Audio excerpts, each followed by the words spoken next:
It's Super Bowl weekend. What are you rooting for? Just kidding. Welcome to the backstage of DisrupTV. And more importantly, welcome because we've got our awesome co-host and co-founder, Vala Afshar, our producer, Elle, but more importantly, our amazing guests. So who do we have to start today? Well, tell me where you are and where you're calling in from. So Jeremy, what are you talking about today and where are you calling in from? Hey, Jeremy Utley here, co-author of Ideaflow, new book by Penguin Portfolio, The Only Business Metric That Matters, joining from Mountain View, California. Oh, very, very cool. Miguel, where are you coming in from? What are you talking about today? Yeah, okay, good to see you guys again and be back. I'm calling in from San Jose today. You know how I am on the road all the time, but San Jose where? Yeah, San Jose, California, right? Dude, you're like next door to my house. We're gonna catch up. You guys could be side by side right now. I know. I actually thought about that. I could have done it, in the chair next to you. Done it right here, dude. All right, we'll talk later. Yeah. No, it's great to be here. I'm a chief experience officer and founding partner at a new app called Simplicity that is helping cities change the way they engage with the public and kind of transform the way that service is delivered and the way that the public is engaged. So as you know, my journey kind of is a long and crooked one all over the place, different backgrounds. So happy to talk about all of that and how it's culminated into what we're doing now. But good to see you guys again. Cool. Awesome, man. We're getting lunch, man. Back to you, Elle. All right. 3, 2, 1.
Welcome. Thank you for joining us on DisrupTV. My name is Vala Afshar. I'm the Chief Digital Evangelist at Salesforce and your co-host for the next hour.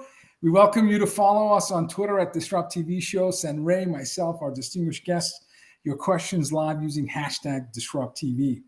It's my pleasure to introduce my co-host, Ray Wang. He's the CEO and founder of Constellation Research. He's the best-selling author of Everybody Wants to Rule the World. He's on TV every day. I see him on Fox Business, Yahoo Finance, CNBC, Bloomberg. In my opinion, he's one of the top futurists to follow on Twitter at RWANG0. Welcome, Ray Wang, to DisrupTV. Hey, thanks a lot. I'm here with Vala Afshar. He's not only the Chief Digital Evangelist for Salesforce, he's also the author of The Pursuit of Social Business Excellence. Executives around the world pay attention to every one of his inspirational, insightful tweets. And when he's not hosting, keynoting, or leading events at Salesforce, you can find him speaking on business TV outlets such as Bloomberg, posting insightful analyses on ZDNet, speaking at Salesforce events, and of course, evangelizing and putting some goodness in the world in his tweets. So, but it's not about us. It's about our amazing guests. And who do we have to kick it off today? Talk about putting goodness in the world. One of our favorite guests is back on DisrupTV. Miguel Gamino is Chief Experience Officer and founding partner at Simplicity. Simplicity is a local social network accessible only to city communities, public agencies, and people living within cities. No ads, no personal data, no misinformation. It's available only to verified city communities and organizations. And it's changing cities one city at a time. Miguel was Executive Vice President at Mastercard, responsible for enterprise partnerships, head of global cities. This man knows a lot about cities. And City Possible, leading public transit and urban mobility at Mastercard City Key, Mastercard City Insights, and Digital Doors. For nearly 8 years, he's been leveraging innovation and technology to create better lives for people. He did that when he was the Chief Information Officer for City of El Paso, Chief Information Officer for City of San Francisco, and Chief Digital Officer for New York City. So talk about some of the biggest cities in the world, and he has been innovating and improving the lives of citizens. He's also a startup advisor. He's an investor. He's a public speaker, an award-winning technologist. Great follow on Twitter, obviously early adopter. You got his name, Miguel Gamino, Miguelgamino. Welcome back, Miguel, to DisrupTV. Thanks, guys. It's great to be here. Always fun to hang out with you in person or online. Either way, it's always a good time. I love the in person because usually we're breaking bread at pretty awesome restaurants. So we have a reputation to maintain for sure. Me too. So, hey, we're so excited to have you here. I think, we want to take a step back. Let's talk about the stuff you did at Mastercard and work our way towards all the new stuff that you're doing now. What did you do at Mastercard? How do you put data into use? How do you empower communities? How do you get these cities all, excited about what the future is? So let's start there. Yes. I mean, the Mastercard journey was a spectacular one. It was a lot of fun. It was a lot of work. It was entirely global in nature and very much focused on inclusivity. So everything we were doing for cities was about helping all people kind of everywhere across the strata in cities everywhere in the world. We ended up building the program called City Possible. That was 400 and plus cities worldwide that were part of that in different ways. And we leveraged the technology and the resources, expertise, including data, but even well beyond that at Mastercard to help cities figure out different ways to solve some of their biggest challenges. And we did things particularly during the COVID time that we've talked about offline that were, I think, very important to the recovery and even kind of the sustaining of some of those communities during really, really tough times. But all that informed what's turned into a really valuable but impactful and meaningful business at Mastercard. They engaged still with cities and governments of all levels in ways that they didn't 5 or 6 years ago. So that was a really important phase for me to figure out how to leverage enterprise resources, culture, and opportunity to bring it back to those cities, environments where I was on the other side of the table previously, trying to scrape things together and solve problems, and with no lack of innovation or energy or attitude, but sometimes you just didn't have either the capacity, the resources, sometimes just the systems itself made it really hard for us to do what seemed to be obvious. And with private sector partners like Mastercard and others, some of those things were finally able to be accomplished. So it really served to inform for me and for a lot of others, I think, the real value of those private public partnerships that could deliver real impact. Miguel, you're very, very humble about this. So how many cities did you have when you started? When we started City Possible? Yep. 0. Exactly. You have 400 cities in a network focused on sustainable and inclusive urban development, right? And support. I mean, that was incredible. And you did that in how many years? That was about 4 years. I mean, that's give or take. Onboarding 100 cities per year. That's when I first met Chief Information Officer in San Francisco, and then you accepted a role as Chief Digital Officer in New York City. And when we talk about the population, the demand, the intensity of leading digital transformation for New York City, I mean, you're talking about leading transformation for country, the size of the population, the demand. And then you join an incredibly large corporation, and you're a big deal. I mean, you're executive vice president. You have budget, you have influence, you have power, and then you leave. So can you tell us, I as someone who works for a big corporation, and just like you, I love where I work, I'm trying to think about what would have to present itself to me for me to leave my company. And it would have to be something beautiful, something that just stretches my imagination and really gets me excited. So tell us that whole process of a big deal at Mastercard deciding to leave. Yeah, well, thank you for all of that. It's very humbling to hear you say that, Vala. Look, I think part of it is just my DNA. I'm a creator, and I have that itch. And so that is just what it is. When I met the guys at Simplicity, I'm not. So here's how the story goes. We met. I saw it as an opportunity even to be partnered with what we were doing at Mastercard potentially, but then I saw even greater potential almost immediately. I'm telling you, in the first meeting, in about 15 minutes, we were talking about what Simplicity could be, even well beyond where they had already kind of written or drawn the roadmap. And I think we hit it off, and it was just one of those things where it was fantastic opportunity and really good timing. And I saw the opportunity to, I had what they didn't, and they had what I didn't, so to speak. And so there was a very important element of that personal relationship where we not only got along, but we had, complementary strengths and weaknesses or what have you. But all trying to do the same thing, which is find ways to use technology to quite literally change the world one city at a time. And so I was struck by it. I had that itch, and so I decided to scratch it. and it's been a fantastic change. No less work, but different, right? And so it feels really good to be working with these guys and the whole team, and the conversations we're having with cities about the impact that we can have. You could see them light up just the way that I did when I first was introduced to it. And so, it's catching fire. I joined just months ago, not even a year ago yet.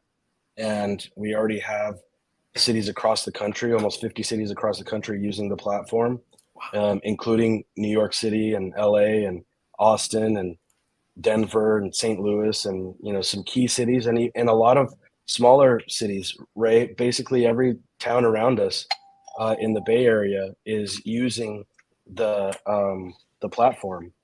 So it's been a real important to be able to bring that technology, also similar to the way that we did at Mastercard, in an inclusive way. Right, this isn't just for big cities. It's not just for small cities because big cities already have something else. We're really able to leverage this in a valuable way to cities across that stratosphere, the same way that we did with what we did at Mastercard. And so that's part of it that's really important to me, is to be able to offer something that isn't just for big cities, or just for cities with a parking problem, or just for cities with a pothole problem. Like, we are really able to stretch across what those cities are trying to do. And so right now, it's mostly an information platform that is letting, as you said on the intro, Vala. By the way, you're hired. That's brilliant intro. That's why you're the master. You're the master marketer. I'm going to take a recording of this later. Just write that down and say that every time, because you did it masterfully. But it's helping cities communicate with the public without the noise or distraction or misinformation that comes from some of the other channels that they are required to use. And we'll get into more of that later, but what we're really building is a platform for city engagement and service delivery. So we already have different features that are more functional features that cities can take advantage of to deliver better experiences to the public. So net in the big picture, that's where we really want to end up, is serving as that platform for delighting the public in their experience with local government. I love that. I love that. It's in your DNA. I mean, your whole career has been aligned to servant leadership and improving people's quality of life. So I can see how but Ray, before you ask your question, because I want to learn more about Simplicity, but I just have a quick follow-up. Given the nature of what's happening in the tech industry, where in the last 6 months, where you've had exceptional folks like yourself choosing to leave companies, in addition to exceptional senior executives who were forced to leave companies, what advice do you give them in terms of adjusting from leaving big jobs like yourself from big companies and then joining startups? Like, what's the obviously, humility, beginner's mindset, but You don't have an admin, maybe. You don't have a corner office. You don't have, I mean, all the perks of being an EVP at Mastercard, I'm assuming they're not quite there. Maybe they are. I don't know. But you are at a startup. So how did you, what advice do you have? We're back to red roof ends and, big guns like yourself joining great motels. Well, that's actually a great question, Vala, because it is a real kind of element of the life impact, right? People look at your LinkedIn and they see the changes and they just imagine you in that setting, and they don't always realize or understand the impact it has on other, your whole life, right? I personally, I was a startup guy first, and then I was in government, and then I was in enterprise. So for me, it's a little different because it's a return, not a brand new thing. But I will say, it is an adjustment, just as you said, Vala. I don't have an assistant. I book my own flights, but there are no fewer flights. So in some ways, like I said, it's different, but it's the same. And I feel, frankly, that kind of chaotic energy of startup. So I think it is also real important to be mindful of who you really are and what you're really biting off before you go do it. Because the idea of a startup and, being part of creating something that goes unicorn and goes IPO, and, we all aspire to have great success, but the road is different for sure, right? There's not quarterly stock. Yeah, I mean, there's not quarterly meetings, the quarterly stock stuff that he's talking about. I mean, these things are all pretty much like, it really depends, right? So, Yeah, certainly part of it is the safety net Publicly of traded. There's not, as you said. Yeah. So, Sorry. yeah, no. I mean, yeah. So, keep going. So I think, it is about, Yeah, I mean, startups are really tough, Vala. I mean, when we see that happen, it's like, you've got, you got to start from the beginning and build from that. So, can you hear me now? Yeah. You're back now. So welcome. Okay. Sorry about that. So I think it is about just being clear about what you're working on, right? And what you're working towards. And if that energizes you, then the rest is worth it, right? But the biggest difference is structure versus chaos, right? In a startup, if the floor needs sweeping and you're closest to the broom, guess who's doing the sweeping, right? There's not this hierarchy of this is my job and my role, and I'm an EVP and you're this level, and that goes right out the window day one. And so I think it was never that with you anyway. So nothing changed. Yeah.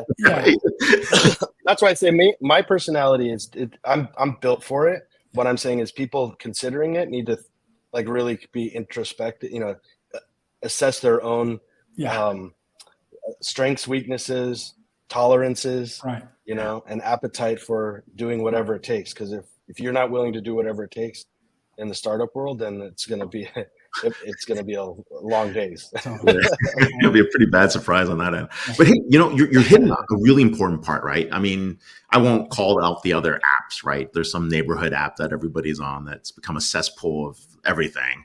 And I think that's what cities are facing. I'm on the planning commission here in Cupertino. I've been the chair twice, the vice chair, right? And it's hard getting information out. Like, citizens are just not engaged. They've tuned out all types of information. The WhatsApp groups are bigger. The Line groups are bigger. The WeChat groups are bigger. I mean, they're bigger than anything else, right? And just getting information out to people, in a way, is very hard. Talk a little bit more about that, like how technology has changed people's views on this, how technology is helping with that. Disinformation is a really big piece that people are constantly worried about. And it really does depend. I mean, disinformation. I watch 4 news channels every day, and I could tell you that the U.S. looks like 4 different countries all the time. I mean, it's just bizarre, right? And somewhere in between is the truth, and it's getting very, very hard. So, I think that, before even meeting the Simplicity guys, I was really frustrated with it, even just in the cable news environment. So we won't pick on the other social media platforms, at least not yet.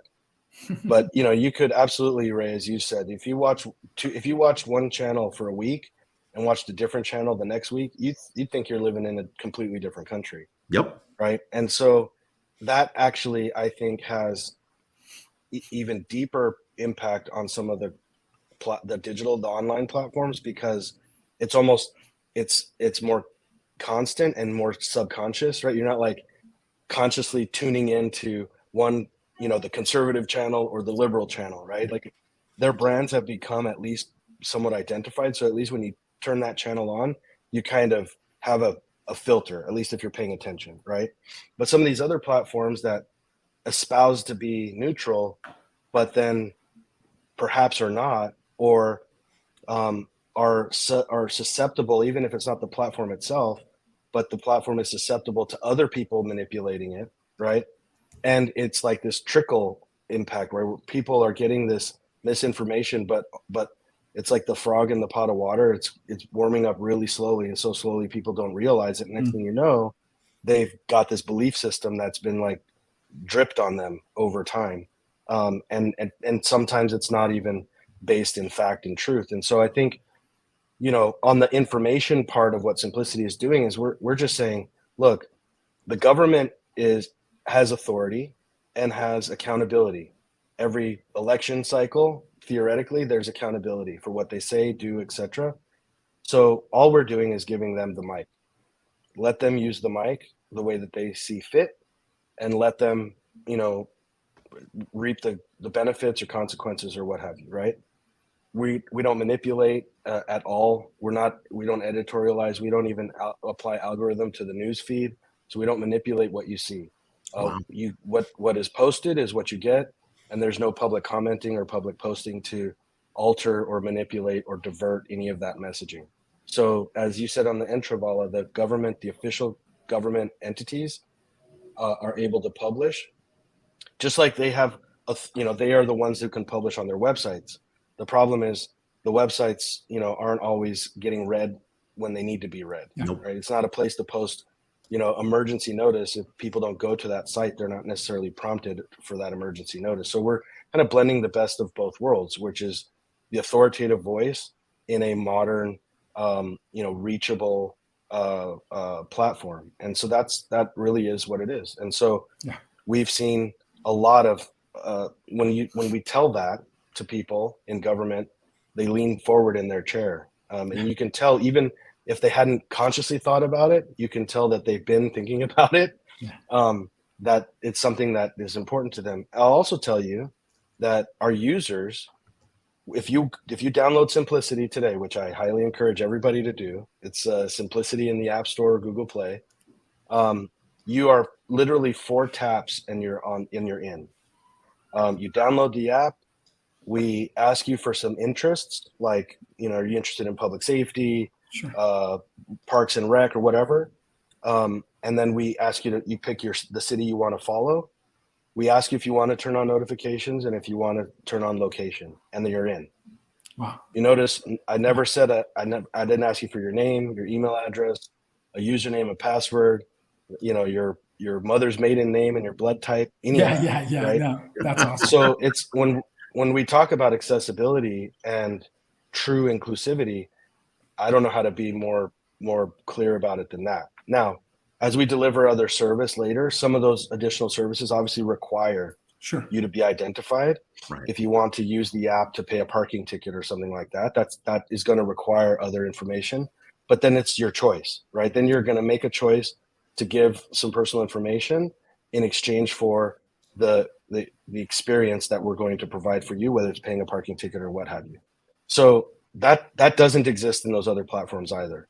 And so, there's people who are entitled to receive this public information who don't want to create an account on one of those other platforms.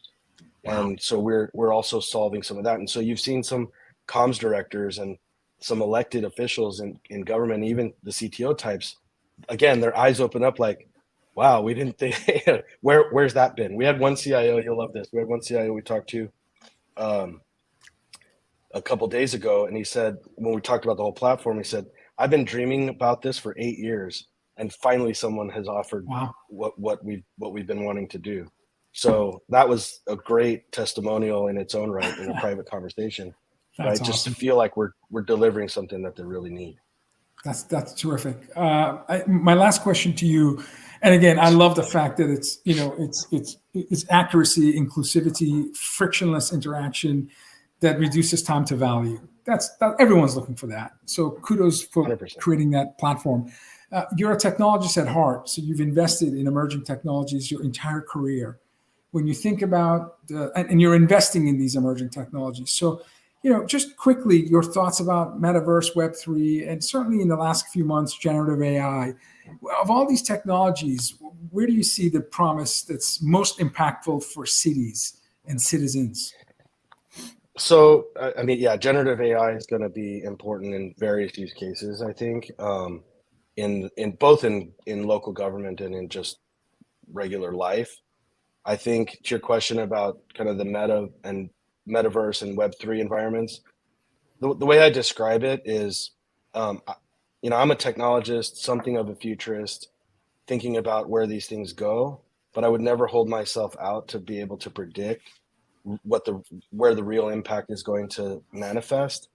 And so I describe it like, when it comes to Web3 and the prospect of all of that stuff, it's like we're dealing with AOL, instant messenger in the early days of the internet. Back then, you guys are really, really smart, really, really smart. But I doubt any one of the three of us would have back then predicted something like Netflix. Yeah. Right. If we did, then we'd all be on this show talking about something different. Right. And so I think it's similar. I think there is good value, just like there was in the early days of the internet with things like email. There's good value in cryptocurrency and other uses of the blockchain and the Web3 environment, generally speaking, and the use of NFTs for credentialing. And I'm really, really big on that. It has to have actual utility. We've seen the meme coins blow up. I'm not sad about that per se. I think that we need to be focused on where it drives actual use and utility and value. But those things are still somewhat to be discovered for a couple of reasons. One, we just need more and more smart people working on these these things. And then the technology itself has to evolve. Right? Netflix was impossible in the 9600 baud version of the internet. So as the technology improves, so does the opportunity to use it. And so I firmly believe it's here to stay. I firmly believe that it's going to drive more and more utility and different ways of solving problems, just the way that the first version of the internet gave us that same opportunity. I think that things like the obvious things in the short term are digital records, deeds, titles and deeds and things like that. Permitting, really, titles. Yeah. Right. So we're having those conversations about using NFT for digital credentials for things like that are secure records, but that belong in the public realm. I mean, that is the opportunity, particularly with government, is that it has to be secure. It also by law has to be public. So if the blockchain was built for anybody, it seems to me that it was built 100%. For government to maintain security, but also maintain transparency and public access. So we're working all of those things into our technology at Simplicity, but we're also, I'm also very interested just on a personal front on where those things go and spending a good bit of time thinking about how the overall Web3 world will positively impact government and beyond. Wow, we're moving from Gov 2 to Gov 3, maybe Gov 4 at the rate you're going. Yeah. Miguel Gamino, right. Chief Experience Officer and founding partner at Simplicity. Dude, you're coming over to the house if you've got time. I'll send you details. Yes, sir. Yes, sir. Right, man. Take care. And thanks. Right. Thank you, guys. Thank you. Happy Friday. It's right around the corner from you. I know. What's up? Well, who else is right around the corner? Oh. Yeah, I feel I'm the only East Coast representative from Boston. Jeremy Utley, author of Ideaflow. Jeremy is one of the world's leading experts on innovation. He's the director of executive education at D School and adjunct professor at Stanford School of Engineering, where he has earned, Ray, listen to this, multiple favorite professor Yes. distinctions in the graduate program. I love that. That's awesome. Jeremy's also general partner at Freespin Capital and co-author of Ideaflow, the only business metric that matters. He's the host of D School's wildly popular program, Stanford's Masters of Creativity. You can follow Jeremy on Twitter at Jeremy Utley, JeremyUtley. Welcome, Jeremy, to DisrupTV. Thanks. Great to have you. We're so excited to have you, right? Anyone from the D School is usually super brilliant, super creative, right brain, left brain, bring all that together.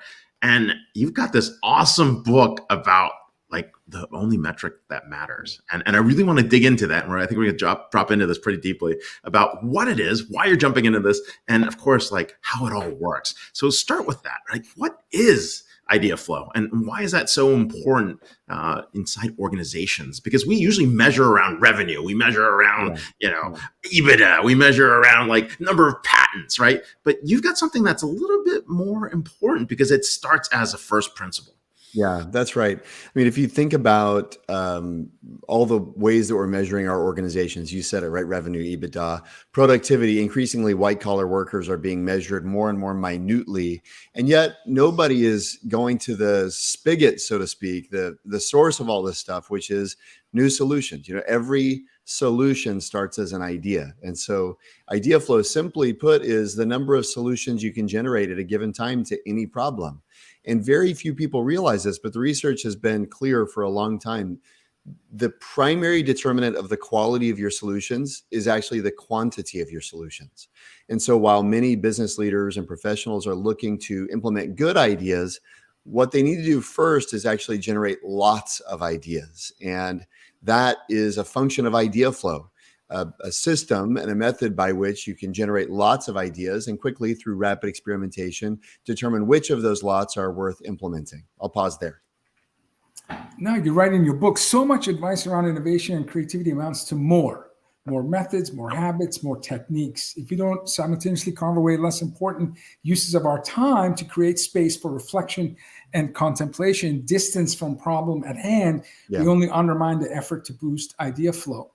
And in the book, you also talk about creativity, and you argue that creativity can be learned and turned into a daily practice. As someone who had the privilege of being a people manager for many, many years in my career, early on, I would have argued against ability to teach creativity. Interesting. I just felt like that you as an engineer by training. Yeah, I'm a double E.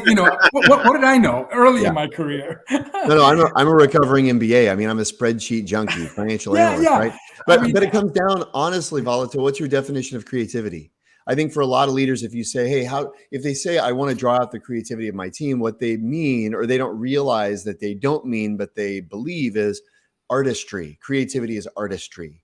And frankly, I agree with you. Not everybody is artistic. That's fine. That's not what I mean when I say creativity. My favorite definition, well, I've got a few, but one of my favorite definitions of creativity comes from a 7th grader in Ohio. She said, creativity is doing more than the first thing you think of. That's brilliant. It's brilliant for a couple of reasons. Wow. One, it has no reference to the arts, which is true. Wow. And two, it actually speaks to a deeply held cognitive bias that plagues us all called the Einstein effect. And the Einstein effect goes back to 1940s with Abraham Lutyens at the lab, and then Carl Duncker validated it. Researchers at Oxford have validated it more recently. The basic premise, I call it the anti-Einstein effect, but the Einstein effect is the tendency of a human being to fixate on a solution. So when you encounter a problem, you fixate on one answer, and two things have been demonstrated empirically to happen. One, you cease the search for other solutions, despite the fact, by the way, that there's no evidence that suggests the first idea that comes to mind is the best. And two, more worrisome, you actually become blinded to better ideas. So why do I love this girl's definition, the 7th grader's definition? I love it. Creativity is doing more. It's pushing your brain past the tendency to fixate on your first idea. And that is when you say, how do I draw the creativity out of my team? And that's what you mean. oh, I can definitely help you draw more than one idea out of your team members, right? And that's practical, it's pragmatic, and there's simple tools to do that. As long as creativity is artistry or theatrical or, charisma or other things, I agree with you. It's going to be difficult. I don't know that that's a natural trait that everybody possesses.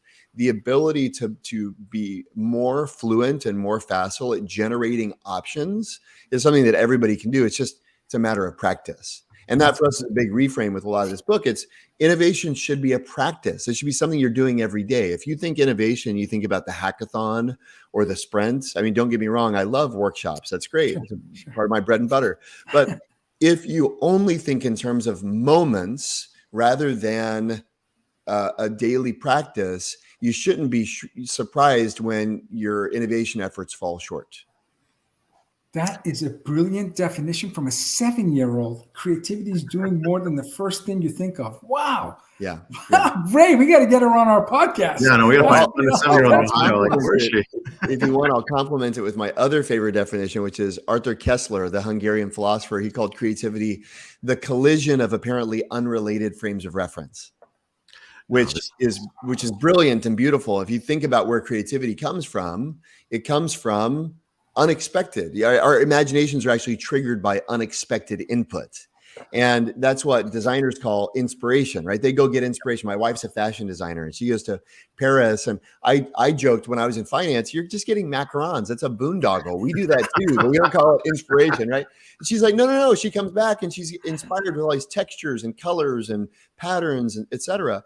And I realized as I started, I've been at the D school now 13 years. I started teaching at the D school. This is a systematic method for seeking unexpected input. But, for a long time as a financial analyst, I couldn't put inspiration in a cell in the spreadsheet, right? I can't compute it. How do you value it? What are the macros on that? Well, yeah, exactly. No, you get like these circular references. It doesn't compute, right? Yeah. But what you have to do is you have to recognize, wow, when I need, mashing together, not to be too meta, but mashing Koestler with the 7th grader, if you know that creativity is doing more than the first thing you think of, and you know that creativity is the collision of apparently unrelated frames of reference, then a creative person is an individual who routinely seeks out the unexpected. Boom. Wow. Koestler meets Generation Alpha individual means symbolic systems major at Stanford. Just kidding. So, inside joke. Anyways, I thought I'd jump there. But hey, what? Okay, so a lot of this is diversity of thought, the volume of diversity of ideas, bringing it together. You have a structured approach, which Stanford, pretty much codified, which is the ideation process and design thinking. Right? We've got the greats of Tom Kelly. We got you. We've got other folks popping in here talking about all these areas. But then the pandemic hits. Right. And we're sitting behind a screen and people we can be creative remotely. I mean, how did that pan out? Did it work? Do we still have that serendipity of, being able to bump into someone? Is that a factor, or did it not even matter? You had more free time to yourself, less distractions. How did that work? Yeah, I think there's a couple of ways to take the question. It's a great question, Ray. I think on the one hand, the pandemic represents probably one of the greatest unfulfilled opportunities for creativity that we've seen recently. And yet for many people, if you look at innovation rates, they've gone down during the pandemic. Productivity has increased, innovation's gone down. And if you think about why that is, there are different kinds of relationships in organizations. It turns out my friend Charles O'Reilly, Michael Arena have done some fascinating research where they basically determine, if you think about kind of the life cycle of an idea, you've got kind of ideation, you've got incubation, and then you've got scaling, very, very generally, to put it broadly. And what they found was the kinds of relationships that are required to do those activities are different, right? Very broadly speaking, you have bonded relationships, tight knit groups of people, and they're really good at incubating. Okay. Then you have what they call bridge relationships, which are weaker ties. And they're actually really important for both ideation and scaling because there's influence in the organization and there's diversity of perspective. Well, what happened during the pandemic is bonded relationships actually strengthened, but bridge relationships were eroded. Yep. And so our ability to ideate and our ability to scale actually was diminished significantly. But there's no, and so people blame that on, man, I just wish we get back to the conference room. And then you say that and everybody goes, wait, I never loved the conference room. So what gives, right?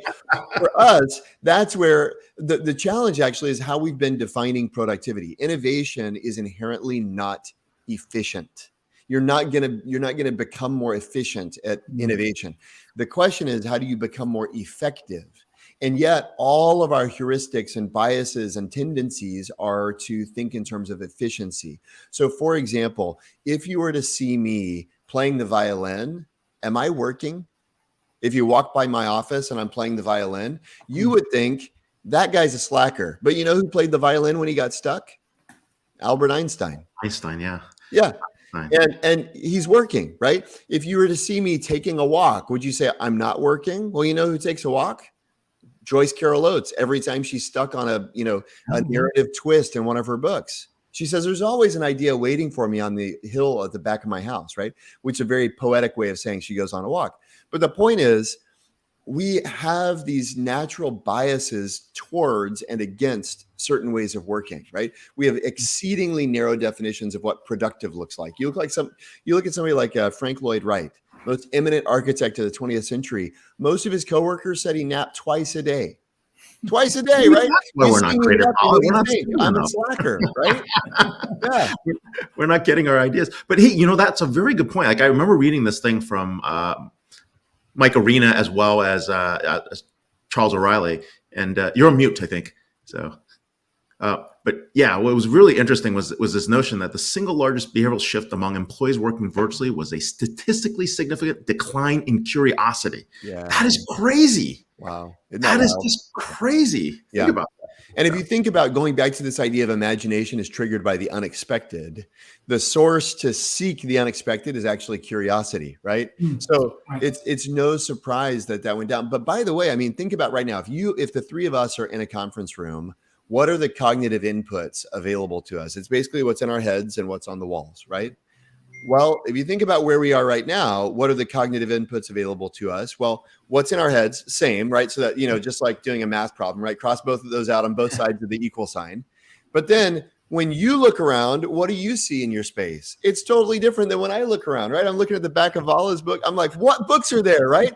What does the Mark Benioff book have to say about this, right? Yeah. And so if you think about the diversity of potential cognitive kind of conceptual building blocks available to us collectively, it's astronomically better in a remote environment. And yet we do this. We go, the only thing that matters is right here, right? And I'm going to sit here and I'm going to type away and I'm going to answer Slack messages and I'm going to get to inbox 0. And I go, that's great productive strategies. Is it effective? Yeah. No, the answer is no. Categorically no. In your book, you teach readers how to overcome dangerous thinking gaps, how to trick your brain to be more creative, how to find inspiration in unexpected places. Can you talk about like the dangerous thinking traps, and also tricking your brain to be more creative? Those two spoke to me. Well, okay, so this is fun. I mean, it goes back to the Einstilling bias is one great thing. I'll talk about two real briefly. One is the Einstilling effect, where you fixate, cognitive fixation, right? The tendency to find one thing and fixate on it. Well, the way to trick yourself is shift the goal. Very simply, instead of looking for the right answer, you look for lots of answers. And we call this doing an idea quota, right? Where every single day, mindfully, once per day, you go, okay, what's the problem I'm trying to solve? And then and almost as soon as you do it, you become aware of it, right? But it's like saying, if I mention the word posture, we all go, right? Because there's just like these little reminders, right? Oh yeah, I'm not sitting up straight, right? Well, the same thing, whenever I say what's a problem, you're looking for the right answer. People who are trained in Ideaflow start going, oh yeah, there's no such thing as the right answer. I need to generate volume, right? We call that an idea quota, where every day, instead of 1, generate 10. Not 10 good ideas, but 10 ideas. Exactly. And the good, bad, and different, doesn't matter. Illegal, legal, wacky. Steve Jobs used to say to Sir Johnny Ive every day, Johnny, you want to hear a dopey idea? And Johnny says most of the time his ideas were terrible, but every once in a while they take the air out of the room and leave us breathless in wonder, right? And so, sorry, I won't you should have done the whole interview in that accent. Oh my God. Next time, I'll leave it to my buddy Greg McEwen to do the British accent. But so that's kind of one bias. The other bias I mentioned is we have a bias towards experience, right? Is experience good? Unequivocally, we all say yes, right? And is more experience better? Unequivocally, we all say yes. The problem is when the world's changing, which I know it's not right now, but imagine a scenario where the world is changing rapidly. Experience becomes more of a liability because knowledge of what's worked in the past is not predictive of what's going to work in the future. And so how do you short circuit that bias, the experience bias? Well, you bring novices onto your team. You know why Beeple sold every days for $69 million at Christie's? Do you know why he did that? We kind of dug up the backstory through our network, and it turns out a junior cataloger at Christie's named Megan Doyle had nothing to do. And all of her more senior associates were working on the Rothko collections and whatever. Yeah. And when she got to the bottom of her inbox, there's this weird message about NFTs and Web3. And she said, honestly, I just didn't have anything else to do. So like I took a call with this guy and then they play. Wow. By the way, the expected value they put on that lot was $100 when they started thinking about it. We got in late, man. We got in totally late. But the point is, I mean, you look at Lockheed Martin's Skunk Works, right? One of the most famous aeronautical developments of the last century was the stealth bomber. Who did that? You go, oh, Skunk Works. They set up this thing. No, actually, that's not right. Most of the experienced aeronautics expert at Skunk Works said that Dennis Overhauser, the young kid in the corner reading the obscure Russian math paper because he didn't have anything better to do, they said that this kid should be burned at the stake because they got slide rules older than this kid because you know what they called his project? The Hopeless Diamond. There's no way this thing's going to work, right? It's unstable on all three axes. Well, that is true from an aeronautical perspective as long as there's no such thing as computerized stabilization. Right. And so the point is you have expertise and a bias is to overweight the expertise without consideration of new information. And people who can consider new information tend to be younger novices who don't know, right? I love Linda Hill, my friend. There's an institution on the East Coast. I can't remember what it's called. Linda Hill, she's on our show. Genius. Oh, I can't remember where she teaches. It's like called the Stanford of the East, I think. I can't remember. Oh, okay. We won't put you through that table. Marvard. It's like Marvard. I don't know. I've never. Anyway, but one thing that Linda does, which is amazing, is she always brings a young person onto her writing team. Yes, she does. Like a 22-year-old. Yeah. And the last time I talked to Linda, we're having a conversation about the book, and she's got this like charcoal drawing of a octopus in the back of her. You know, and I was like, Linda, what is the octopus? She goes, oh, actually, I would love to ask you about this. My 22-year-old collaborator offered it to me as a metaphor for organizational life. And she held up, she's like, does it make you think of anything? And I was like, I mean, set aside the octopus. Yeah. How incredible that she dedicated that valuable place of her real estate to this obscure metaphor that a 22-year-old had given her, right? Unbelievable. That's incredible. But it's a way for her to short circuit. She's an experienced author. She knows a lot about organizations. Sure. And the tendency is to lean on that rather than explore new things. And so all that say, those are a couple short ways to short circuit. There's a lot more, obviously, but those are a couple of my favorites. Linda was on our show. I have her book back here, and she's amazing. She's really amazing. Gracious. So I don't know. Is it Einstein who said creativity is intelligence having fun? Because I can tell you're having fun. Yeah. So, I mean, tell us about just briefly, like teaching design at Stanford and being in front of all these your GSP beginners mindsets. It's like the ultimate incredible ambition. Like how energizing is it for you to be in front of future innovators and business leaders? And it must be amazing. It's an incredible privilege. I mean, especially in the accelerator context. I've had the privilege of getting to run the accelerator with my co-author, Perry, for the last 6 years or so. And working with young entrepreneurs is like working with nuclear power plants. I mean, you just bombard them, right? They've got this energy, this ability to create kind of non-Newtonian returns. That's really fun. The other thing I love is working with young people and helping them discover. I teach a class called Transformative Design with a legendary professor, Dr. Bernie Roth. Yes. And Bernie and I do a class that's all about turning design onto your own life and your own values. And we do projects around, for example, creating value and being alignment. Because a lot of students, just like they go to the chiropractor, they're all misaligned. They come to campus and all of a sudden, because I'm good at computer science, I guess I have to be a computer science. We go, well, is that where your passion is? Is that where your gifting is? You know, and we help students. We have a series of what we call self-discovery missions. We can walk through them one day, but a bunch of missions whereby let's take a step back. This is Launchpad, the accelerator, right? This is that you guys. Well, what I was just talking about is actually called transformative design. Transformative design. Okay, cool. Yeah. And it's a class for graduate students, PhDs, undergrads, but it's really for folks who go, you know what? There's something out of alignment with where I am and where I want to be, not in terms of, I mean, it could involve career, but it could be relationally, but it's using the same radical problem solving process called design thinking that we've used to launch products and services, but instead to reinvent, to kind of turn on the most important design project of all, which is you. Yeah. Did someone in your career, in your life, help you be better aligned in terms of your mission and your purpose? Or is this something you learned by collaborating with some of the best thinkers in the world? Yeah. That's a really great question. I have had the good fortune of having some exceptional mentors, people like David Kelly, who regularly meet with me, people like the late, great Bill Meehan, is an absolute legend, who is a dear friend and mentor. My father also is a hero of mine, and he's somebody who I routinely lean upon and ask for advice.